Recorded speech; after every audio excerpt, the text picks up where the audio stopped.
Более 30 мероприятий, направленных на формирование толерантного отношения к представителям различных национальностей и культур, организовано в этом году Миннацем республики. Продолжилась работа по развитию российского казачества на территории Ингушетии, мониторингу состояния межнациональных и межконфессиональных отношений.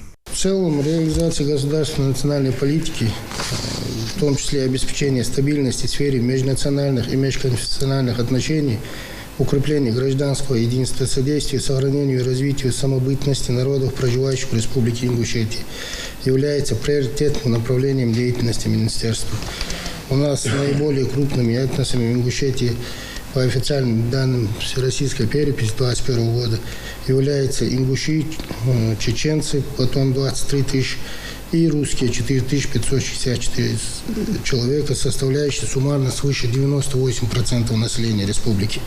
Но при этом в республике Ингушетия проживают представители 79 других этнических общностей. По словам министра, главной целью деятельности ведомства, исходя из многонационального и поликонфессионального состава населения республики, является сохранение стабильного развития межэтнических и межрелигиозных отношений как внутри республики, так и с соседними регионами. Какие-либо вопросы, проблемы возникают у нас в части взаимоотношения? Нет, у нас, наоборот, Махмуд Алимович Шарипович, в этом году со всеми регионами Северокавказского округа налажены хорошие отношения. Мы были на десятилетие Русской Православной Церкви, епархии в Махачкале.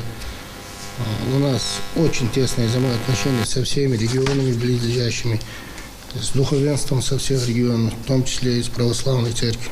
Одной из важных и эффективных форм взаимодействия с национально-культурными и общественными организациями стало их совместное участие в республиканских и государственных праздниках. С ними работают постоянно? Да, у нас постоянно в министерстве проходят с ними, даже семинары проходят. В этом году уже 5 семинаров провели и на базе Миннаца, и в университете. Еще одной задачей Миннаца является предоставление помощи вынужденным переселенцам из соседних республик, регионов Крайнего Севера и Донбасса. Выплаты у вас происходят до сих пор? Да, мы в этом году выплатили более 800 миллионов рублей. 650 миллионов вынужденным переселенцам с Чеченской республики и с Северной Осетии, Алании. Также при поддержке Федерального центра по делам национальностей в республике ежегодно проходит конкурс по предоставлению грантов НКО, которые работают в сфере национальной политики, гармонизации межнациональных и межконфессиональных отношений. Министерство также активно вело работу по профилактике противодействия терроризма и экстремизма. В рамках этой работы проведен межрегиональный форум, 4 круглых стола, и сотрудники министерства выезжали в регионы страны для проведения бесед с молодежью. Муслим Ганиев, Новости 24.